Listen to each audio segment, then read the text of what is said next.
CBS 46 News at 11 starts now. Tonight, an Atlanta man talks to CBS 46 about what he witnessed as the terror unfolded in the nightclub terror attack. I'm Christian De La Rosa. We are outside of Paul's nightclub with the very latest coming up. And a show of support here in Atlanta for the victims of that nightclub terror attack. We're hearing from a person at this candlelight vigil who lost a friend in the Orlando shooting. Tonight, at least 50 people are dead, and doctors are trying to save dozens more after the worst mass shooting our country has ever seen. Thanks for joining us, everyone. I'm Mike Dunstan. And I'm Sharon Reed. Friends and family members of so many victims spent the day trying to figure out if their loved ones are dead or alive. A service was held Sunday night for victims of the deadliest mass shooting in U.S. history. We are heartsick and heartsore, but we are not defeated in this moment. Police say Omar Mateen took an AR-15 assault rifle into a gay nightclub in Orlando and opened fire. He was just basically just swiping around. No specific purpose, like just kind of just shooting anybody and anything. Among the victims, 34-year-old Edward Sotomayor Jr., 23-year-old Stanley Almodovar, and 22-year-old Luis S. Vielma. Mateen called 911 to plead his allegiance to ISIS and took several people hostage inside a bathroom. A SWAT team decided to go in. A neighbor recorded sound of the massive shootout. Mateen was killed. One officer was injured. His Kevlar helmet is credited for saving his life. Mateen was a security guard born in New York. His family later moved to Florida. His father told reporters about a time his son became upset when he saw men kissing. Mateen attended this Islamic center in Fort Pierce, Florida. And let's put this into perspective, how close this tragedy hits home. Orlando is just 1 hour flight from Atlanta. Our team coverage picking up with Christian De La Rosa live in Orlando. Christian, you're talking with people who actually saw the shooting and all that chaos. What's the mood there tonight? Well, I can tell you it's very somber, very sad. And let me go ahead and show you the scene. They're keeping us about 2 blocks away from the club. Heightened security, as you would expect. The area is taped off with crime tape, but it is also fenced off. You see that dark fence right there. The club is just on the other side. And we do know at this hour that the bodies of the 50 victims, along with the remains of the shooter, are still inside. Now, we have also been hearing from witnesses. One of them, an Atlanta native who was here visiting, he was outside of the club when this all went down. He also saw the moment when the SWAT team took out the shooter. He also took a video, and we do want to warn you, some of what he says and some of the video is difficult to watch.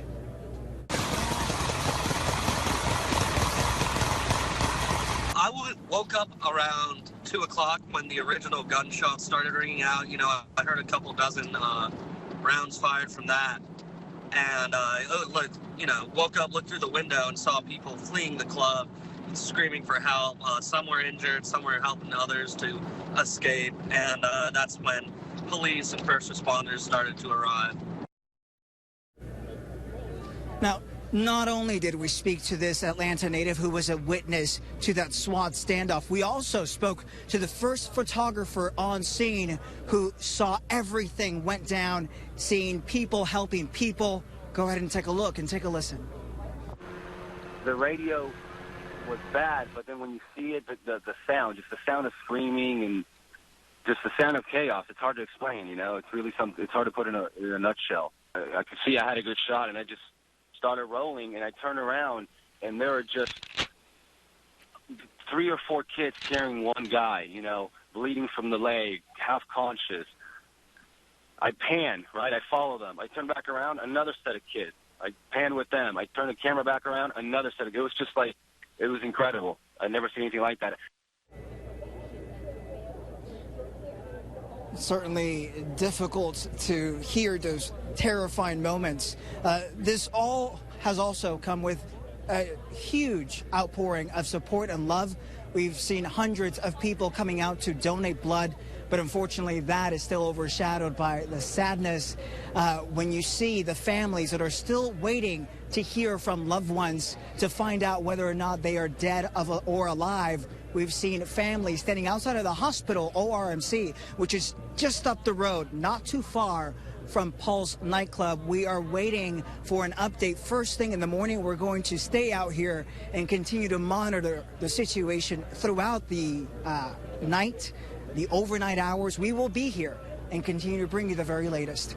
For now, we're live in Orlando, Florida. I'm Christian De La Rosa, CBS 46 News, 19. And Christian, let's stay with you. It's just overwhelming. You lived in Orlando. You worked there as a reporter for some time, and you've been talking with people you know there. How are they coming to terms with all that's happened? I got to tell you, everyone is in shock. I'm in shock. Just throughout the day, all I've been doing is getting messages and talking to people. Many of my friends still waiting at this hour to find out whether or not their cousins, their brothers, their sisters, their friends are alive. A lot of people still waiting to hear whether or not their friends, their loved ones were inside the club or are right now being treated at the hospital, because there is very little information that is being released about the state of the victims. That has brought on a lot of frustration. So a long night ahead for a lot of people. Certainly very shocking and very difficult to be out here tonight. Sharon. Indeed, difficult hours ahead. Our Christian De La Rosa live in Orlando. He'll remain there. Christian's live coverage of the nightclub terror attack from Orlando continues tomorrow. He will track down people with Atlanta connections and much more. Mike? Sharon, tonight hundreds of people spilling into the streets of Midtown Atlanta to be a part of a vigil for the victims. They might be 400 miles away, but they wanted to gather to begin healing from a devastating day. Tonight, Brittany Miller talked with a friend of somebody killed in that nightclub and others who spent time dancing in it. Brittany. And this is still very emotional for people here in Midtown and even throughout Metro Atlanta. We're still even seeing that here on the streets. As you talk about that candlelight vigil from earlier today, you can see it is now a growing memorial. They say there is one clear message here, and that is Atlanta loves Orlando. This is really hard to talk about. Adam Horn could barely speak as he remembered a friend he met at Pulse nightclub in Orlando. Just spent most of the day today waiting for him to check in on Facebook. Horn says he never did and believes he may be one of the people killed this morning. So he joined hundreds of people in Midtown tonight to remember the victims of the deadliest shooting this nation has ever seen. Just knowing the inside and out of the club. Chase Garner says he also lived in Orlando and was a regular at Pulse nightclub. And trying to figure out what I would have done. I mean, I don't know. I don't know what to say. For him, this shooting hits home.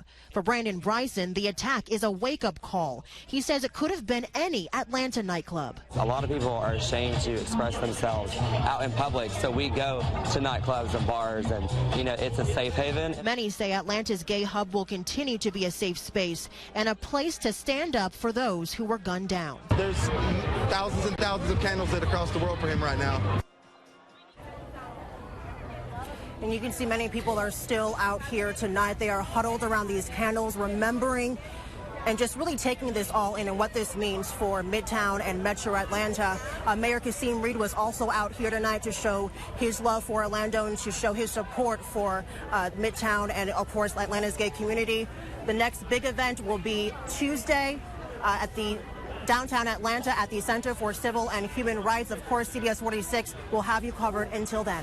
Live in Midtown, Brittany Miller, CBS 46 News. Our team coverage continues tonight with safety concerns here in Metro Atlanta. Tonight, increased police patrols in some of the city's most popular spots. Adam Harding live in Midtown tonight with new reaction at 11. Adam, what have you learned? Sharon, we're right off of Piedmont Avenue. We want to show you some of the increased police that we're seeing right here on this busy intersection, even here at 11:30 at night. You can see the contingency of police just lining the sidewalks here. Here's what we're hearing tonight from people in this community. Thank you for being here. I woke up this morning my family looking for me, making sure that I was okay. Lenny Soto has lived in Atlanta for 7 years. Before that, he worked at Pulse nightclub in Orlando, where tonight he is holding out hope his friend survived. I know pretty much everybody that works there, so I'm still waiting on the list, find out if everybody's okay. In Midtown, the increased police presence is impossible to miss. We're hoping this presence really provides a level of confidence to the community that the city of Atlanta is prepared. I think my first reaction was disbelief. The city's most high-profile, openly gay city leader says he's working with APD as Pride Month stretches across Metro Atlanta. Our priority right now is to make sure that the LGBT community here in Atlanta feels safe. Was it ISIS inspired, or was it just someone who hated a certain segment of our community? DeKalb County's top cop, Dr. Cedric Alexander, tonight warning everyone to be on alert, but stressing Metro Atlanta has trained for the worst.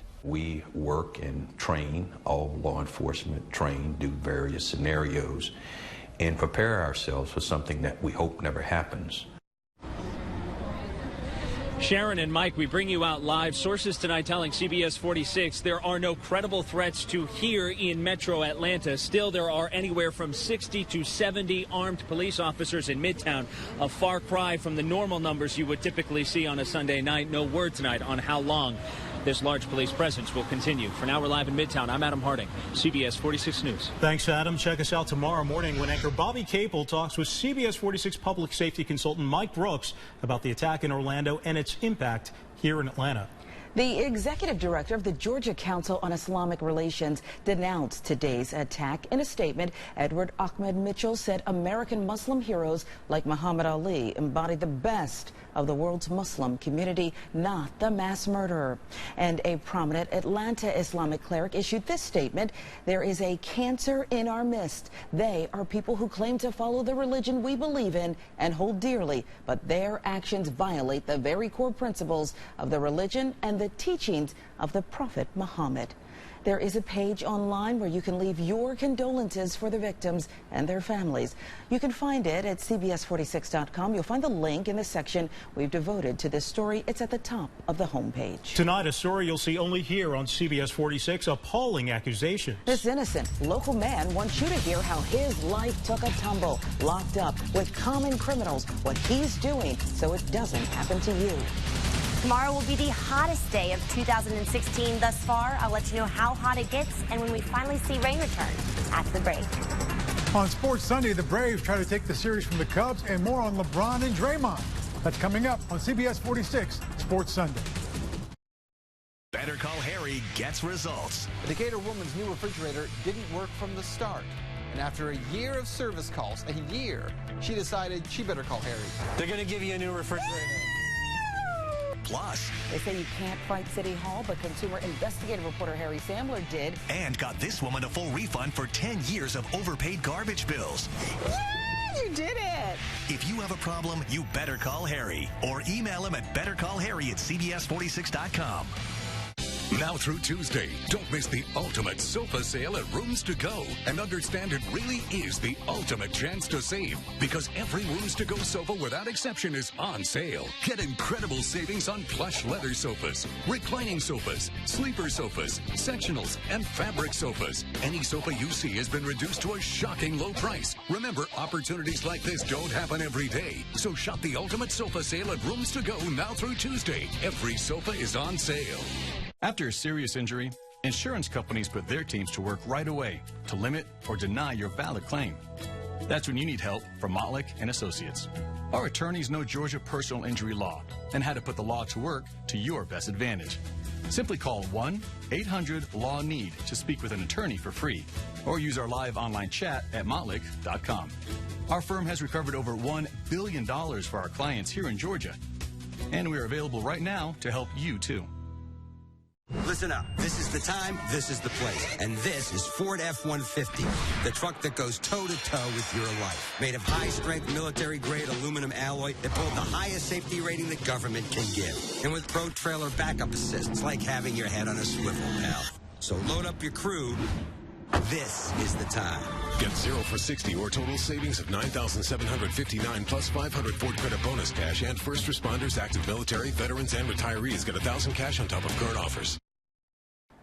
Guilty until proven innocent. We're the only station bringing you this story. A Gwinnett man jailed for nearly 2 years only to be exonerated. His story of survival and what he's doing to prevent it from happening to others. It's a story you'll see only right here.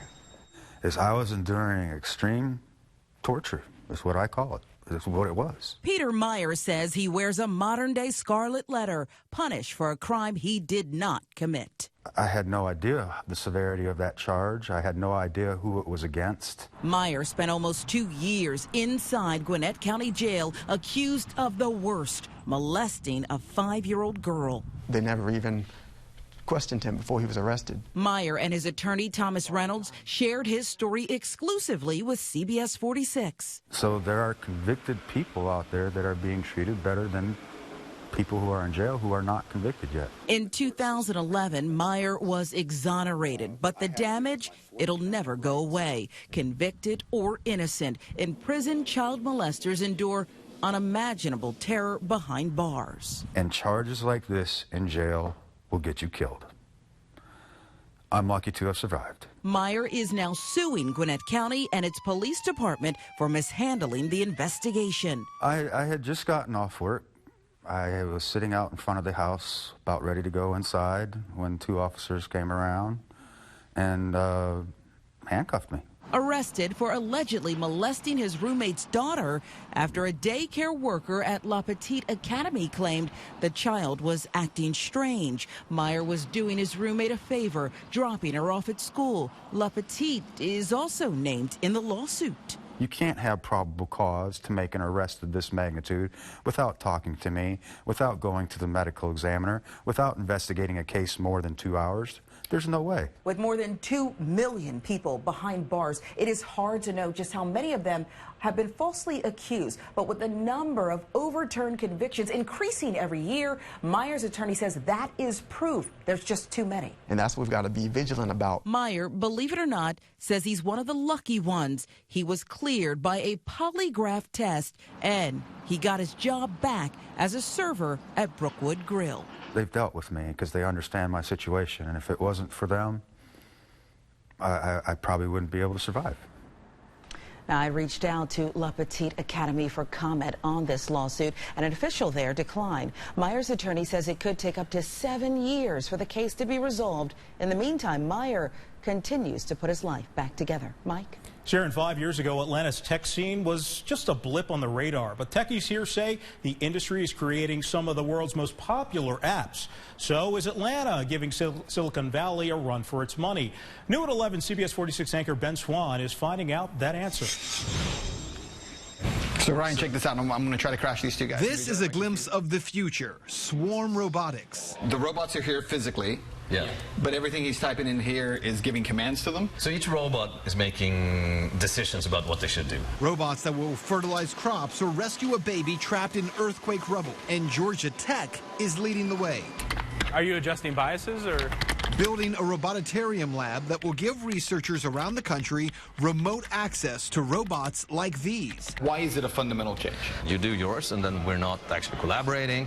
We're disqualifying high school students or poorer universities to actually be able to compete and deploy their own ideas. And now they have access to it. And in case you're not as cultured as this robotic language app. This is all part of Atlanta's exploding tech scene. You can be a rapper and you can be a programmer because we're doing it.